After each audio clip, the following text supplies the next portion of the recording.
Hey everyone, Erick Stakelbeck here. Today on the Newscast, we are celebrating the 2-year anniversary of the U.S. Embassy's grand opening in Jerusalem. It was a landmark day in U.S.-Israel relations, but the special relationship between the United States and Israel goes back much further. Try 400 years. You'll get some fascinating history that you need to know coming up today right here on the Watchman Newscast.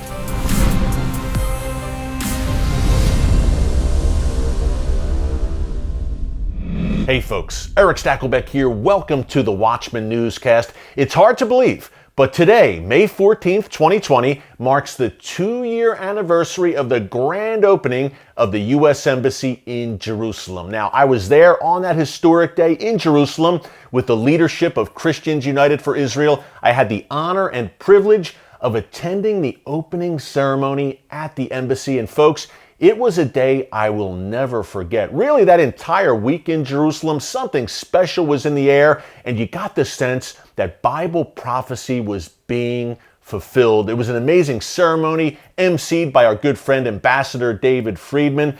Pastor John Hagee, the one and only founder and chairman of Christians United for Israel, gave a stirring benediction prayer to close out the ceremony. It was a special day, folks, in so many ways. What an honor to be there, to be present as history was being made. Now, when you think back to the run-up of the opening of the embassy on May 14, 2018, remember, the mainstream media and many of the geniuses in the Beltway and in Europe were saying that it was going to spark a Middle East war, that it was going to set the Middle East on fire. Well, the Middle East has been on fire for quite a long time before the embassy ever opened its doors, but that never happened. Not only that, the U.S.-Israel relationship has become even stronger in the ensuing 2 years, and Israel has only enhanced its standing in the world. What President Trump did in moving the U.S. Embassy to Jerusalem and recognizing Jerusalem as the capital of Israel was simply acknowledge historical fact. Folks, going back over 3,000 years, the Jewish people lived and dwelt in Jerusalem. It is the eternal and ancestral capital of the state of Israel. President Trump was the first one to come along who had the foresight to see that and the courage to acknowledge reality. So it's been a very momentous 2 years in the U.S.-Israel relationship since the embassy moved. But as I mentioned in the lead-in, the relationship goes back much, much further than you probably even know. Try 400 years. Our good friend, Ambassador Yoram Ettinger, he's a former Israeli diplomat. He's a lecturer, an analyst, a consultant, a prolific writer. Check him out at theettingerreport.com. He has a new 9-part video series outlining the incredible history between the United States and Israel. Folks, I strongly encourage you to check it out. We're going to talk to Yoram in a moment. Before I do, I just also want to encourage you to subscribe to the Watchman Newscast here on YouTube.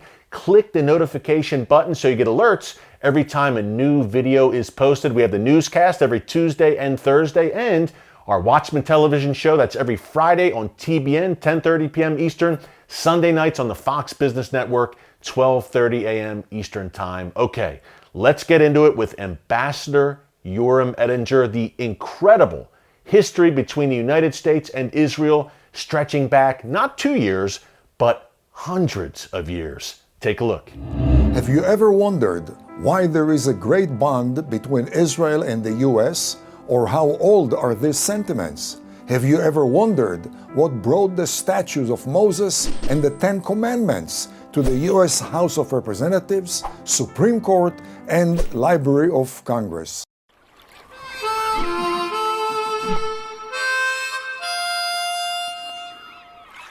In 1620, exactly 400 years ago, the Mayflower set out from Britain and landed in Plymouth Rock, Massachusetts, with 102 passengers who considered themselves pilgrims.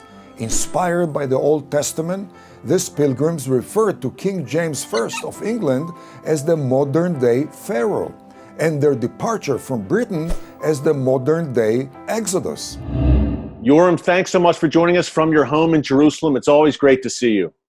Thank you, Eric, and I look forward to revisit soon in Jerusalem. hopefully this year in Jerusalem. Well, Yoram, it is great to see you. And hey, you are an expert on the U.S.-Israel relationship, much more than just the current aspects of the relationship, which we'll talk about in a minute. But I wanted to start with today. Look, May 14th, a very important date, obviously, the 2-year anniversary of the U.S. Embassy opening in Jerusalem. What are your thoughts? At the time, people were saying, oh, man, this is the end of the world. The embassy is opening. It's going to cause a war in the Middle East. That didn't happen. Actually, quite the opposite. What are your thoughts? Well, I think the relocation of the U.S. Embassy to Jerusalem highlights the huge gap between the foreign policy establishment in Western societies, the elite media in Western societies, the elite academia on one hand, and then Middle East reality. The so-called elites, the establishment, the politically correct folks, they were certain that relocating the embassy would cause tectonic, violent reaction on the part of Arabs, Muslims at large, would intensify terrorism. The fact is, and as they say, the proof is in the pudding, and the pudding so far has been devoid of such reaction. There was absolutely no violent reaction throughout the Arab or the Muslim world. In fact, there has not been even such reaction among Arabs inside Jerusalem and throughout Judea and Samaria. Yeah, I think that's pretty telling, Yoram. And they said, oh my gosh, this is going to set the Middle East on fire. The Middle East has been on fire for a long time, and Israel is the lone stabilizing force there. Hey, speaking of the U.S.-Israel relationship, and obviously the opening of the embassy was a profound marker in that relationship, a great moment. You have a great new 9-part video series, Yoram, outlining how the relationship between the U.S. and Israel, that special relationship, goes back some 400 years. Could you tell us about that? Tell us about the video series and the long history between the United States and Israel and the Jewish people and the influences there. Well, the 9-part video series is the result of a few-year research into the foundations of the very unique U.S.-Israel bond or kinship. And the year 2020 is very significant because back in 1620, the foundations were laid down by the 102 passengers of the Mayflower, who, according to their own worldview, they departed from modern-day Egypt to Britain. They went through the modern-day parting of the sea, the Atlantic Ocean, and they arrived at the modern-day Promised Land, modern-day Canaan, New Israel. And the series documents those routes all the way through 2020, when you walk into the chamber of the House of Representatives and you see the bust of Moses facing the Speaker of the House. You walk into the Supreme Court and you see some 6 different statues and engravements of Moses and the 10 Commandments. And the bottom line is that those Judeo-Christian foundations, which have shaped the civic life or civic fabric of the U.S., are much stronger.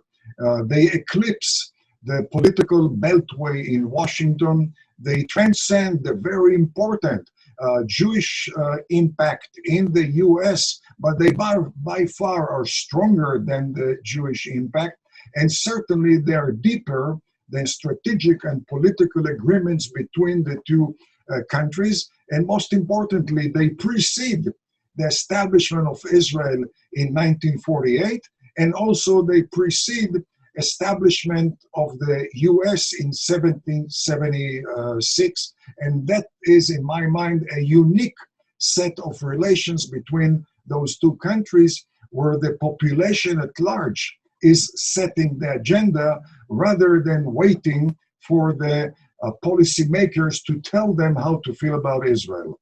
Yeah, it's amazing, Yoram. I strongly, strongly encourage everyone to check out the entire series. You see the information there on your screen. It is excellent. You mentioned the influences that Israel and the Jewish people have had on the United States from the very founding, even before the founding, as you lay out in your great video series, Yoram. Talk about how we know the biblical influence, obviously, Judeo-Christian values, everything derived from the land of Israel, from Jerusalem. But talk about how this is a mutually beneficial relationship because, look, you've been in the halls of Congress representing Israel here in the United States as an ambassador. So you see how this relationship does not only benefit Israel, it benefits the United States greatly. Can you talk about that a bit?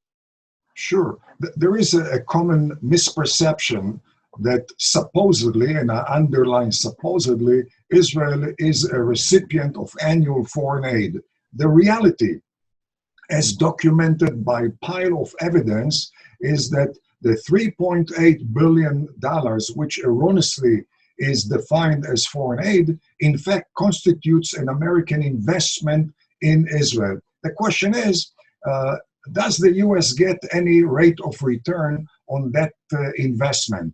And if I will refer to a former chief of U.S. Air Force Intelligence, General George Keegan, he used to say that the scope and the value of intelligence provided by Israel to the U.S.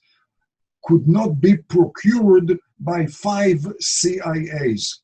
In 2013, the budget of the CIA was $15 billion. That by itself says that we're talking about 450, 500% annual rate of return on the investment. And I haven't even started to talk about Israel as a battle-tested laboratory for the U.S. Armed Forces and the U.S. defense industry.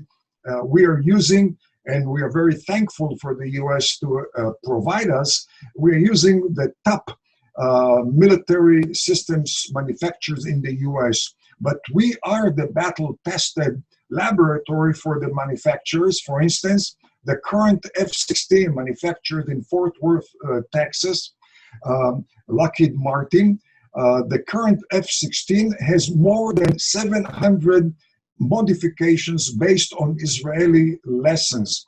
Every day, the Israeli Air Force transmits to the manufacturer lessons as far as operations and maintenance and repairs. Those lessons are integrated as upgrades for the next generation, which enhances the U.S. competitiveness in the global market, which increases U.S. exports, expands employment, but most importantly, it enhances the fighting capabilities of the U.S. And when I asked one of the managers of the plant in Fort Worth if he could quantify the modifications in the F-16 provided by Israel, his response was mega billion-dollar bonanza. That by itself tells us that this is not foreign aid which Israel receives, it's an investment which yields to the American taxpayers a few 100% rate of return every single year. Yeah, Yoram, it's amazing. You know, you think also just Israeli intelligence has broken up probably thousands of terror plots against Europe and European and American interest over the past few years. Yoram, incredible information. Hey, last question. You've seen this relationship up close, intimately in the halls of power over the past few decades. Do you think we're at a very good point in U.S.-Israel relations? Many say it's never been stronger than it is right now under the Trump administration. Well, there's no doubt that so far, President Trump is the only American president who has not pressured Israel. So far, we have a track record. And the record is that President Trump is the first one to recognize the reality of Jerusalem as capital of Israel. The previous presidents were intimidated by Arab pressure, by Arab threat, by Arab terrorism. And President Trump sent a message to the Arabs, I'm not going to be intimidated by you. I'm going to stick by reality.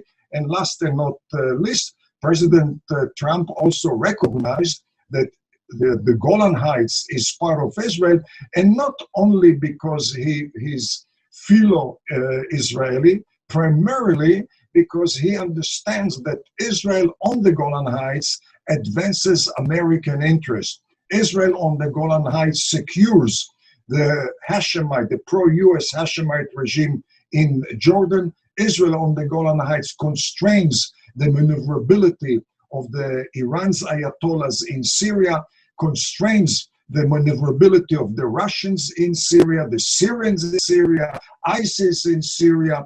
And again, so far, this president, President Trump, has been the one most in touch with reality and, to his credit, most detached from the conventional wisdom in the so-called elite circles of U.S. foreign policy. Yeah, I think that Golan, recognizing the sovereignty, Israel's sovereignty of the Golan, Yoram, was so important. I mean, we talk a lot about the embassy moving to Jerusalem, obviously, but man, the Golan, as you just laid out, just a vitally strategic, not only for security, but for the history of Israel, going back over 2,000 years. The Golan is an integral part of the land of Israel. Yoram Edinger, Ambassador Yoram Edinger, thank you so much, my friend. It is always great seeing you. Again, we encourage everyone, strongly encourage, to check out this great 9-part video series you have put together on the illustrious history of the U.S.-Israel relationship. Yoram, hope to see you very soon again in Jerusalem, my friend. Thank you.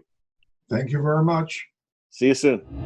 Thanks again to Ambassador Yoram Edinger for that vitally important information that you will not hear anywhere else. Folks, be sure to check out the entire 9-part video series featuring Ambassador Yoram Edinger. These are short videos packed with great information, well produced. You can find them at theedingerreport.com. We strongly encourage you to check them out. Hey, before we close out here, I also wanted to mention that our partnership with Ahava, the leader in Dead Sea skin products, continues. Now we have the special 25% discount off all Ahava products for Mother's Day, but we're going to keep that offer going for a little bit longer. So if you missed out on Mother's Day, you can still get that special Watchman Newscast 25% discount off all Ahava products. Folks, these are great products. I like to dip into my wife's stash. I bring them home from Israel every time I'm there for her and my daughters.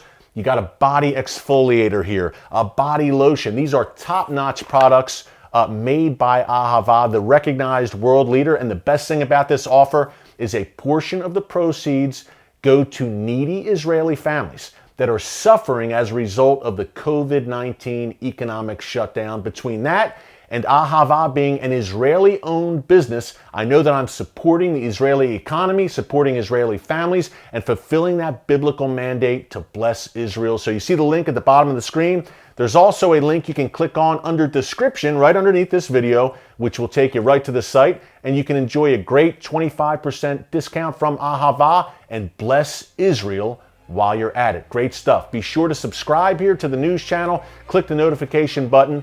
Until next time, hey, happy anniversary. 2 years since the big day, the grand opening of the U.S. Embassy in Jerusalem. Until next time, God bless you, and remember, never hold your peace.